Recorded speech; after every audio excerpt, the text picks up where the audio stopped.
Cuando los nazis vinieron a llevarse a los comunistas, guardé silencio, ya que no era comunista. Cuando encarcelaron a los socialdemócratas, guardé silencio, ya que no era socialdemócrata. Cuando vinieron a llevarse a los sindicalistas, no protesté, ya que no era sindicalista. Cuando vinieron a llevarse a los judíos, no protesté, ya que no era judío. Cuando vinieron a por mí, ya no quedaba nadie que pudiera protestar. Este poema, con el que reflexionaba un pastor luterano alemán, es historia política de Europa. Y ahora que algunos suben el tono, provocan e insultan, yo quiero pediros que hagamos juntos una reflexión sobre lo que está pasando. Mi padre fue detenido en 1973 por repartir pasquines, por repartir propaganda. Cayetana Álvarez de Toledo le llamó terrorista. Germán Terç le llamó terrorista. ¿Estaría mi padre amenazado de muerte si Germán Terç y Cayetana Álvarez de Toledo no le hubiesen llamado terrorista? Le pido a todo el mundo que reflexione. Imaginaos lo que supone para muchos trabajadores migrantes en España escuchar a la ultraderecha decir que hay que deportar a Gerardo Pisarello porque nació en Argentina, a Pablo Echenique porque nació en Argentina o a Serim Vallé porque nació en Senegal. Ellos son los dos primeros dirigentes políticos y Serim Vallé es un fuera de serie, alguien que ha demostrado un valor muy poco común en los seres humanos. Imaginad a la gente que tiene que trabajar en condiciones muy difíciles para vivir, que ha llegado a este país arriesgando mucho y jugándose la vida, el terror que tienen que sentir cuando escuchan a poderosos dirigentes políticos, algunos con apellidos compuestos, o cuando escuchan a Jiménez Los Santos desde la radio decir que en la Asamblea de Madrid, cuando entre el negro de Podemos, hay que poner una alarma de Securitas Direct. Imaginaos lo que ha tenido que ocurrir en este país, lo que se ha tenido que decir para que algunos nos lleguen amenazas de muerte. Tendríais que escuchar lo que le dice la ultraderecha al ministro del Interior cada miércoles en la sesión de control, acusándole abiertamente de complicidad con el terrorismo, para entender que eso es lo que está detrás de que un desalmado sea capaz de enviarle una amenaza de muerte a él y a la directora de la Guardia Civil. El bulo repetido sobre las residencias es lo que está detrás de la amenaza de muerte que yo recibo con 4 alas. Ese bulo lo ha difundido hasta la saciedad Ana Rosa Quintana y hemos pedido formalmente en un burofax a Telecinco que rectifiquen y que si no iremos a los tribunales. Pero rectifiquen o no rectifiquen, ellos tienen perfectamente claro lo que significa difundir todos los días muchas horas una mentira. ¿No tenéis la sensación de que todas las agencias de verificación de datos, maldita hemeroteca, maldito bulo, que trabajan a pleno rendimiento, en realidad no sirven para evitar esa efectividad de una ultraderecha que ha asumido que la mentira es un arma política legítima? Todo el mundo vio el tuit de Santiago Abascal diciendo: ese que ha dado una patada a un guardia civil en nuestro mitin es un perro de Pablo Iglesias. Hoy Infolibre publicaba que era un simpatizante de Vox que estaba en el mitin de Vox. Pero ¿qué más da? ¿Qué más da? Mañana vendrán con otra mentira diferente. Así es como funciona el fascismo: la mentira, la provocación, el insulto, la deshumanización. ¿Os imagináis lo que significa para muchísima gente ver que se puede normalizar propaganda copiada de la Alemania nazi en el metro de Madrid? Que un juez diga que es legítimo hacer propaganda nazi en el metro de Madrid, cuando el gobierno, los ministerios nuestros, el de Igualdad y el de Derechos Sociales y Agenda 2030, presentaron una denuncia y hay un juez que dice no, se puede ser nazi, oiga. ¿Os imagináis lo que significa que un exlegionario, Un profesional de las Fuerzas Armadas que ha vestido un uniforme que representa a todos los ciudadanos, que sabe manejar un arma de fuego, esté disparando con un arma de fuego a fotografías del presidente del gobierno, del ministro del Interior, a una fotografía mía, a otra de Irene Montero, a otra de Pablo Echenique, y un juez archive la denuncia. En el país en el que los raperos van a prisión, en el país en el que unos titiriteros pisaron la cárcel. ¿Os imagináis lo que significa eso en términos de sensación de impunidad? ¿Os imagináis la sensación de impunidad cuando un ultraderechista que tiene una orden de alejamiento de mi familia por acosar a mi familia se puede permitir hacerse un selfie con un funcionario de las unidades antidisturbios? Quizá ese agente antidisturbios no sabía quién era, pero entonces creo que mi familia merece una disculpa. Y sé que esa actitud no es representativa de lo que hacen la mayor parte de policías y de guardias civiles, pero ¿os imagináis la sensación de indefensión de la gente?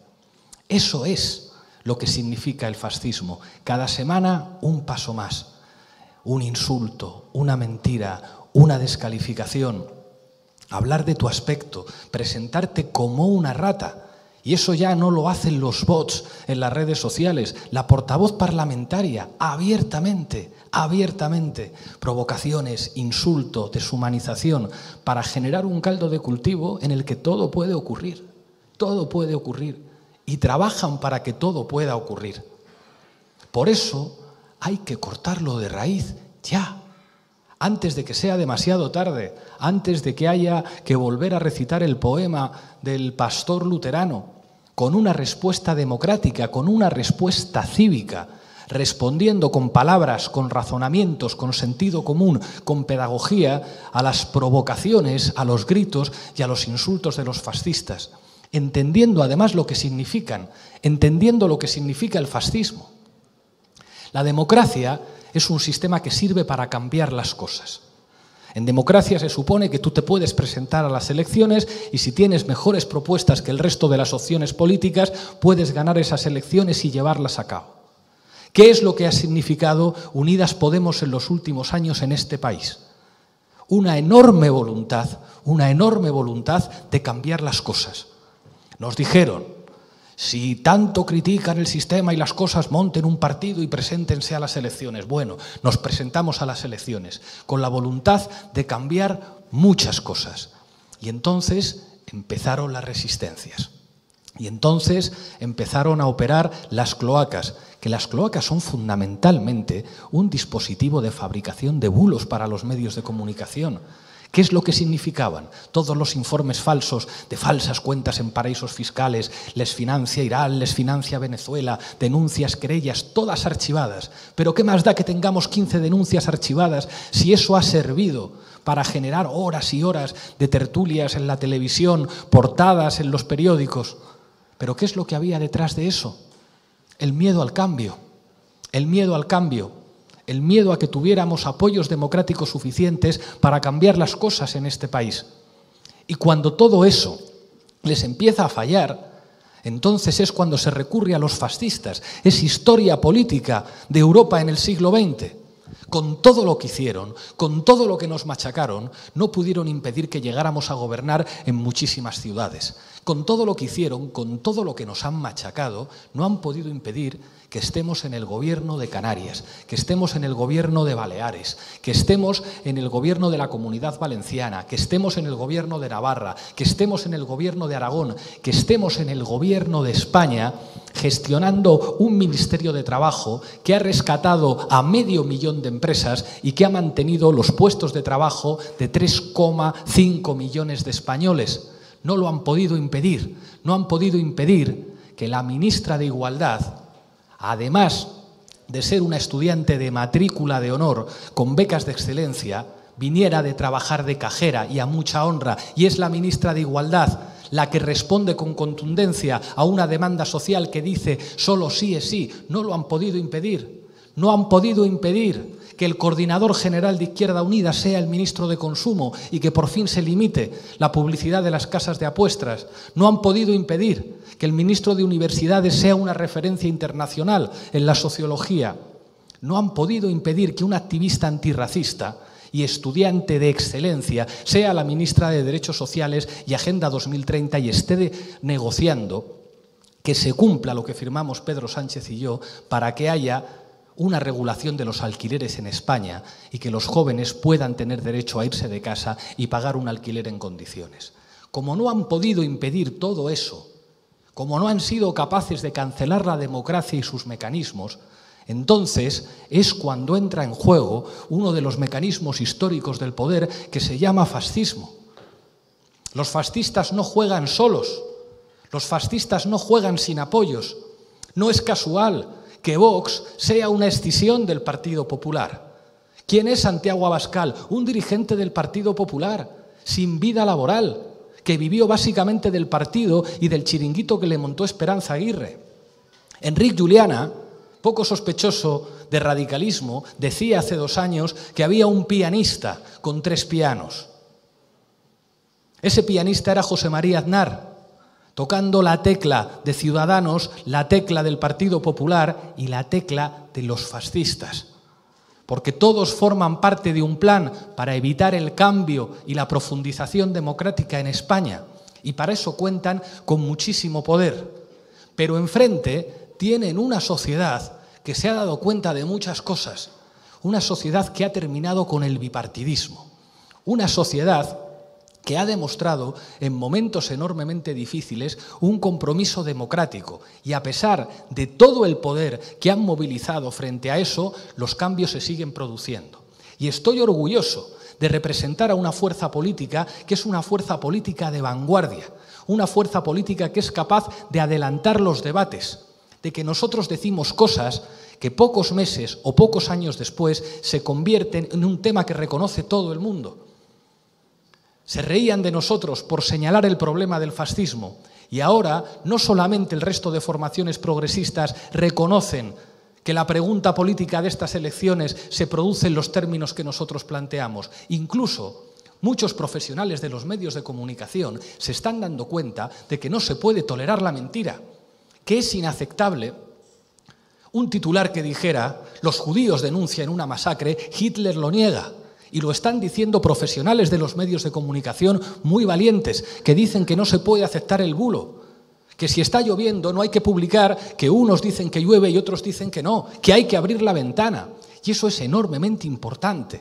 Lo que ocurrió el viernes no tiene importancia solamente porque nosotros fuéramos, ni siquiera porque las otras 2 formaciones políticas progresistas un tiempo después se dieran cuenta de lo que ocurría. Es que reputados periodistas de la cadena SER entendieron que los fascistas no pueden tener un tratamiento normal en condiciones democráticas, que con el que miente, con el que insulta, que con el que está en contra de la democracia no se puede tener tolerancia. Y creo que es algo de lo que tenemos que estar orgullosos. Nuestra capacidad de señalar problemas que se convierten en problemas que todo el mundo entiende como los centrales. Por eso es tan importante votar a Unidas Podemos y que nosotros estemos en el gobierno, porque no vamos a tener dudas de que para derrotar al fascismo no bastan buenas consignas en campaña electoral, no basta tener buenos asesores de campaña, hay que hacer políticas que sirvan para reconstruir las bases de surgimiento de la ultraderecha que tiene que ver con la destrucción de lo público. Porque cuando hay escuelas públicas fuertes, cuando los chavales de los barrios obreros tienen capacidad de estudiar y de sacar un título universitario, entonces no se dan las condiciones para que surja la extrema derecha. Cuando lo público funciona, no se dan las condiciones para que surja la extrema derecha. Por eso, desde el Gobierno de la Comunidad de Madrid, nosotros vamos a decir que hay que hacer exactamente lo contrario que hicieron los gobiernos del Partido Popular. Y lo vamos a hacer con contundencia. ¿Por qué nos atacan a nosotros tanto? Yo pido a todo el mundo que haga esa reflexión. ¿Por qué somos el chivo expiatorio? ¿Por qué particularmente con nosotros? Porque saben que nosotros vamos hasta el final. Nosotros nacimos para gobernar. Nosotros no nacimos para entregar un gobierno a Ciudadanos y al Partido Socialista, porque eso no iba a cambiar absolutamente nada, porque eso no respondía a los anhelos de la sociedad. Lo que ocurrió en el Partido Socialista en aquellas primarias que ganó Pedro Sánchez es que su propia militancia dio la vuelta a la voluntad de los aparatos del partido y a la voluntad de buena parte de los poderes económicos y mediáticos. ¿Eso tenía que ver con la existencia de Unidas Podemos? Por supuesto que sí. Lo que nosotros conseguimos resistiendo todas las presiones y logrando que hubiera el primer gobierno de coalición de izquierdas en nuestro país después de 80 años es demostrar que había un camino posible. Gracias a que hicimos ese gobierno, ahora tenemos una líder a nivel estatal que puede ganar las próximas elecciones y que ha demostrado que una militante del Partido Comunista, como vicepresidenta y ministra de Trabajo, llega a acuerdos con la patronal y los sindicatos y es capaz de rescatar empresas y es capaz de proteger a los trabajadores. Y eso antes de que entráramos al gobierno no existía. Nosotros ya no somos solamente una promesa, somos una realidad de gobierno que hemos demostrado no solamente que podemos gobernar, sino que podemos gobernar mejor que ellos. Jesús ha sido capaz de remunicipalizar la recogida de basuras en Alcorcón. Decían que era imposible recuperar lo que se había privatizado para lo público. Nosotros somos una prueba de que se puede gobernar distinto. Y ahí es donde empieza a operar la dinámica del fascismo. Por eso, ante sus gritos, ante sus insultos, ante sus provocaciones, van a generar todo tipo de situaciones para que caigamos en ellas. Lo que hay que hacer es hablar con la gente y dar una respuesta cívica antifascista el día 4. Todos los demócratas, todos los que aman la libertad, todos los que saben que es necesario para que haya democracia una sanidad pública, una educación pública, servicios públicos de calidad, tienen que dar una respuesta. Tienen que dar una respuesta con votos. Frente a sus mentiras, votos, frente a sus insultos, votos, frente a sus bulos, votos. Lo tenemos muy cerca. Su agresividad responde precisamente a que les vamos ganando, a que hay un gobierno de coalición con Unidas Podemos dentro, a que muy pronto, después de 26 años, Unidas Podemos puede estar ejerciendo una posición de liderazgo en el gobierno de coalición de la Comunidad de Madrid y que eso va a cambiar la relación de la institución con las instituciones públicas, con la sanidad, con la educación, que se pueden regular los alquileres, que puede haber unas instituciones en la Comunidad de Madrid que protejan a la gente y que se conviertan en una referencia. Pero para eso, lo que nosotros tenemos es nuestra capacidad del boca a boca. Hay que hablar con todo el mundo. Ellos van a sacar encuestas tremendas, ellos van a tratar de girar el marco todo lo que puedan, ellos nos van a insultar sin pudor. Está más cerca que nunca. Su agresividad no es casual, su agresividad responde a que saben que lo pueden perder. Hablad con todo el mundo, explicad, razonad, frente a los insultos, explicaciones, frente a los argumentos irracionales, razones. Que tenemos razón, que lo que estamos planteando es que podemos tener unas instituciones mejores, que es indecente. Los datos de gestión sanitaria de la pandemia en la Comunidad de Madrid son los peores de España. Y eso responde básicamente a que entendieron la pandemia como una oportunidad para hacer caer al gobierno de coalición. Estamos muy cerca y tenemos que estar orgullosos de que nuestra fuerza política en estos últimos años haya asumido un papel de liderazgo en la transformación social y vamos a tender la mano a todas las fuerzas progresistas, pero señalando el camino de manera clara. Gobernar para hacer lo mismo no, gobernar para cambiar las cosas, para que los fascistas no vuelvan nunca más, para que tengamos un país más decente, una Comunidad de Madrid más decente, con servicios públicos, con una sanidad mejor, con una educación pública mejor, para construir las bases sociales de la democracia y para reivindicar que la democracia es el sistema político que puede cambiar las cosas. Los que no quieren que nada cambie no son demócratas. Los demócratas quieren una vida mejor, quieren un futuro mejor para sus hijos y no podemos consentir que el poder y sus aliados fascistas impidan a la gente soñar y tener derecho a tener un país y una Comunidad de Madrid mejor para sus hijos. Adelante que se puede.